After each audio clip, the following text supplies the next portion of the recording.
For the Lady M Show, I'm Jack Roach. And I'm Jennifer Roach. Florida resident Donald Trump won again after Republicans blocked an investigation into the January 6th insurrection, calling it a trap.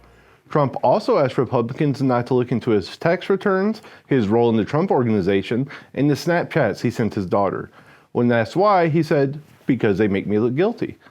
Senate Minority Leader Mitch McConnell and House Minority Leader Kevin McCarthy said they opposed the investigation because it didn't focus enough on, of all things, Black Lives Matter and the fact that Trump has their testicles in a jar at Mar-a-Lago. Fun fact, McConnell's testicles are one of his Horcruxes, while McCarthy just likes the idea of Trump holding his.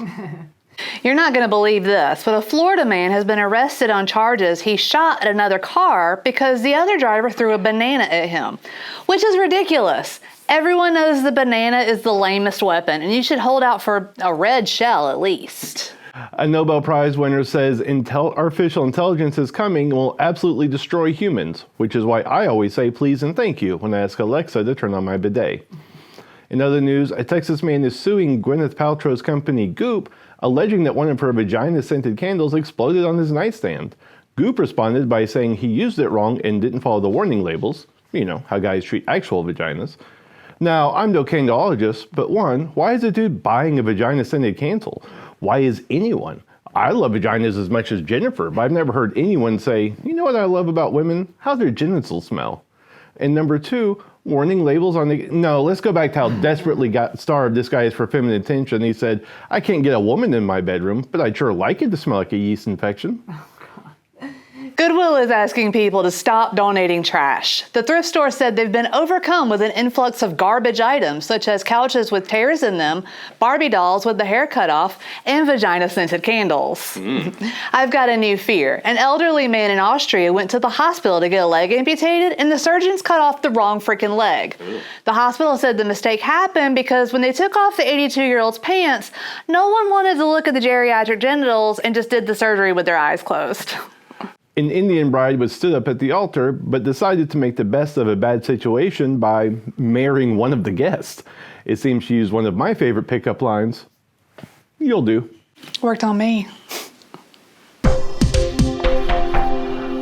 Representative Lauren Boebert claimed that Texas hasn't had a single COVID death since Governor Greg Abbott lifted all restrictions on March 2nd, despite Texas' own data showing thousands have died since then of the virus. She must be referring to unborn fetuses, which we know is all Republicans care about. Boebert's less attractive but equally crazy friend Marjorie Taylor Greene got herself some Twitter attention by equating mask mandates to the Holocaust. Greene doubled down on her remarks, claiming that Aldi's demand for a quarter for a shopping cart is socialism, those stupid catches where you have to click all the squares that contain a car are communism, and her husband's yearly demand for birthday sex is part of Voldemort's plan to conquer the Muggles. But news on a different infection, the CDC is begging people not to kiss chickens in the midst of a salmonella outbreak. Fox News commentator Tucker Carlson responded by shoving his tongue down a rooster's beak, then yelling, "Take that, Biden!" When he was told that roosters are male, Carlson quickly uttered "no homo" before claiming it wasn't gay because the rooster was underage and didn't consent. But more on Matt Gaetz, the embattled Florida Republican told attendees at a rally that they should shoot Silicon Valley executives, saying, "We have a Second Amendment and an obligation to use it." Gaetz was saying that Facebook is censoring conservatives, which is obviously false, given how many times I've had to tell my grandfather that Obama is neither the Antichrist nor the president anymore. Scientists are developing a new toilet that will automatically send pictures of your poop to your doctor to check for signs of illness. In other news, I'm officially listing Jennifer as my doctor, effective the morning after Taco Tuesday. Scientists also claim they found the thinnest substance in history, claiming the top spot from Jennifer's patients with me. Julianne Hough's niece went viral on TikTok for claiming that her aunt told her that she slept with Hollywood playboy and my personal favorite Spank Bank star, Leonardo DiCaprio, and that apparently Leo is not good in bed. I'm sorry, I know I'm supposed to be a liberal, but in this instance, I have to call fake news. In a return to normalcy, theater chains AMC, Regal, and Cinemark reopened this past week ahead of Memorial Day weekend and welcomed vaccinated customers to return mask-free to catch Cruella, A Quiet Place 2, and whatever 2008 movie they happen to have lying around. The theaters say that unvaccinated guests must still wear their masks. Great, so now we're trusting these jackasses to be quiet in the movie theater, not be on their phones, and not to lie about being vaccinated? I think I'll just stick with HBO Max at home, thanks. Actor Miles Teller was assaulted during his vacation in Hawaii when a man followed him to the bathroom and punched him in the face. This man is now my new personal hero, as I too have always wanted to punch Miles Teller in the face. In other Miles Teller news, because it's been a slow news week, the actor will replace disgraced star and all-around nasty-ass human Armie Hammer in the Godfather making-of series The Offer. I'm sorry, Hollywood, are we just in the business now of swapping out one smug white douchebag for another? Oh, we are? Oh, okay then. Hey, Jack, there's still hope for us. The cast of the hit TV show Friends reunited for a money-hungry reunion special on HBO Max. Look, I know I'm a Friends super fan, but I'm sorry, I have to admit, I haven't watched it yet. I'm just not in a mental health space where I can handle seeing geriatric Ross. Instead of meeting up for coffee at Central Perk, they're drinking in Shore and in bed by 8 p.m. Could I be aging any worse? Speaking of the Friends reunion, audiences were shocked at Matthew Perry's slurred speech. Producers insist that Perry, who had very public battles with addiction, had just had a dental procedure done earlier in the day of filming, and that's why his speech was slurred. The producers went on to say that they're only 10 minutes away from the party, even though they haven't left yet. That your email must have gone to their spam folder because they didn't see it, and they're sorry they haven't texted. They've just been really slammed at work lately. Bill Cosby was denied parole after refusing to participate in sex offender programs during his 3-year stint in a Pennsylvania prison.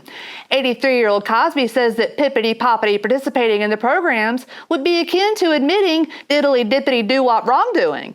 And he maintains his innocence, even if it means zippity-zoppity-zoo serving the full 10-year prison sentence.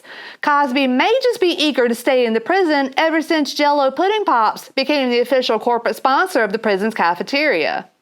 Pete Davidson, who looks like a child's bedroom wall met a new box of crayons, sparked rumors that he's leaving Saturday Night Live now that the show just wrapped its 46th season.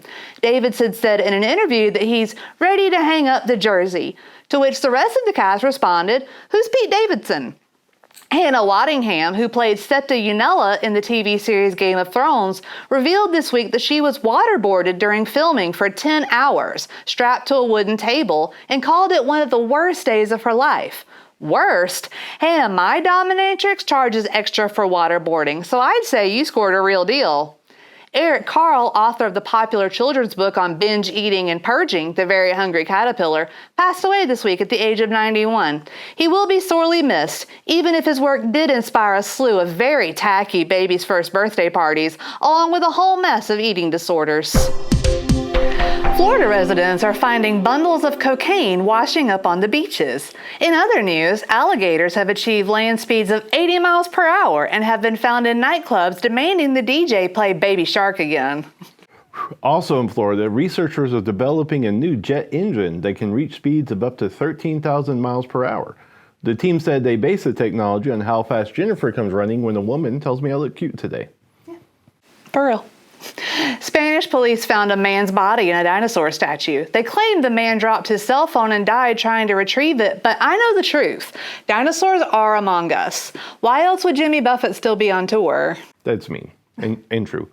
A former aide to UK Prime Minister Boris Johnson said Johnson wanted to be injected with COVID-19 on live TV to show us nothing to be scared of.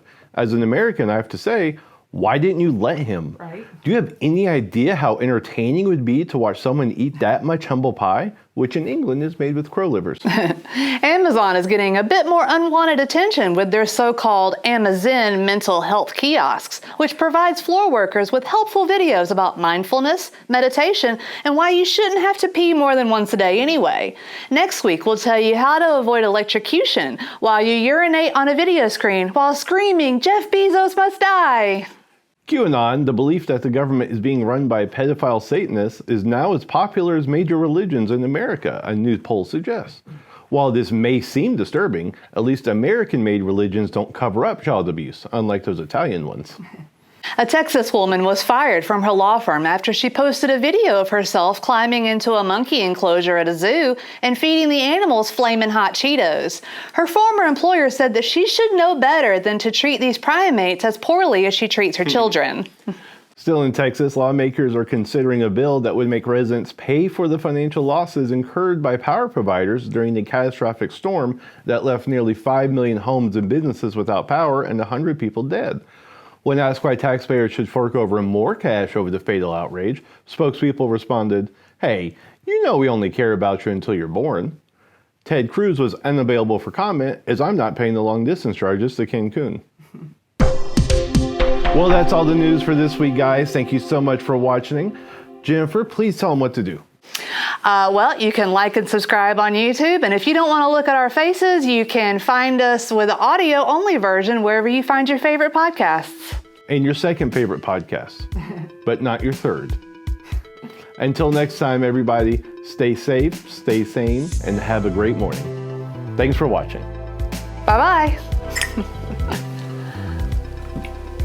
I wonder if they noticed that we didn't banter at the top because we're fighting. Probably not. Nobody watches this. You mean, like, did your mom notice that we didn't banter at the beginning? Because that's the only one. Hi, Dorothy. That's the only one watching this. You make an excellent point. And apparently so did your boyfriend last night based on the video.